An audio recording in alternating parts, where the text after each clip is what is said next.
Okey,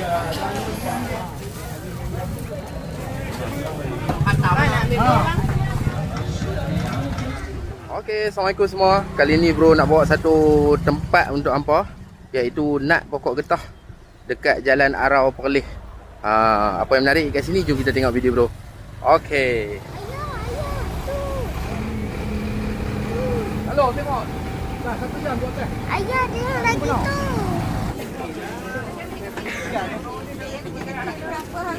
Makan situ buah.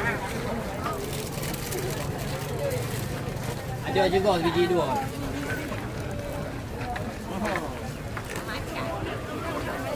Ada 5 ada petai. Kampung sawit kampung petai banyak petai.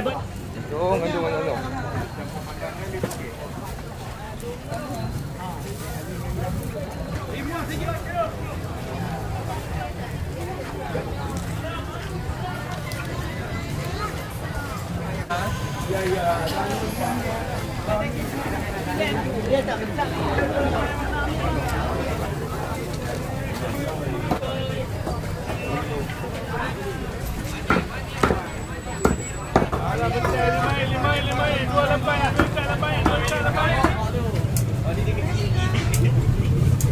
Kayo.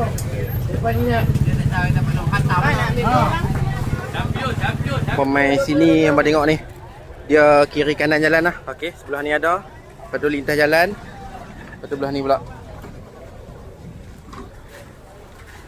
Okey, so kita lintas jalan dulu. So kita pergi ke sebelah ni pula.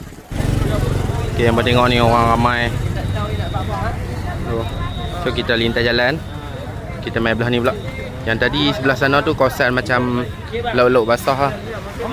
Ni kawasan lebih kurang macam pasar karat sikit lah belah ni. Barang-barang antik, pokok-pokok bunga, apa semua tu. Boleh tengok lah.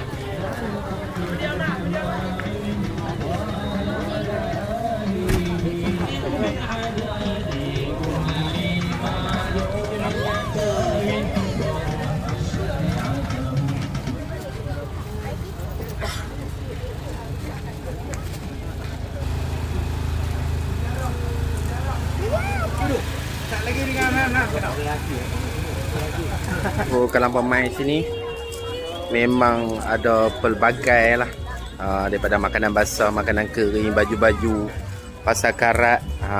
Okey, jom kita teruskan. Abang tengok ni kat belakang-belakang ni, dalam kebun ni. Ni ada jual buku.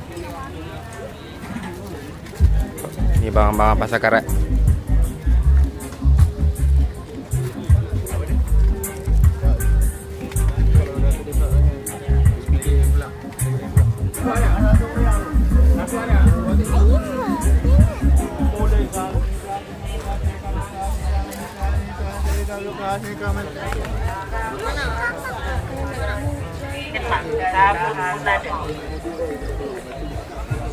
Para teman daripada Kecamatan Lama.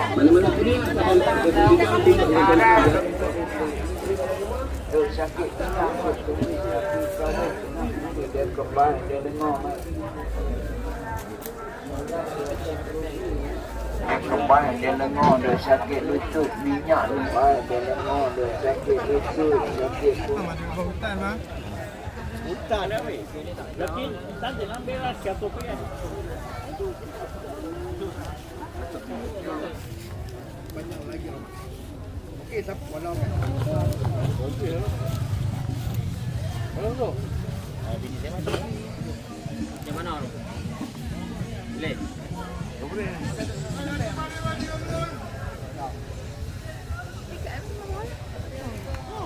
So kalau pemain sini memang kita betul-betul duduk dalam pokok getah lah.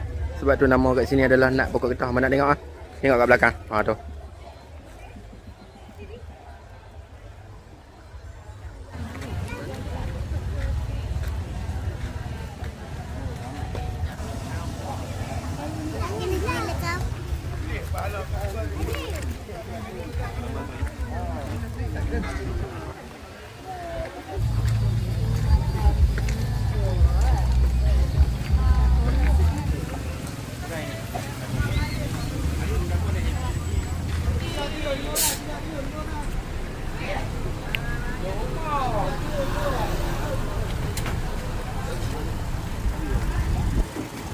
Okey, itu saja untuk video bro kali ni. So kalau hangpa nak mai, hangpa boleh mai di sini. Nak pokok getah. Dia buka hari Jumaat dan Ahad. Okey. So itu saja untuk video bro kali ni. Okey, bye. Jumpa lagi. Assalamualaikum.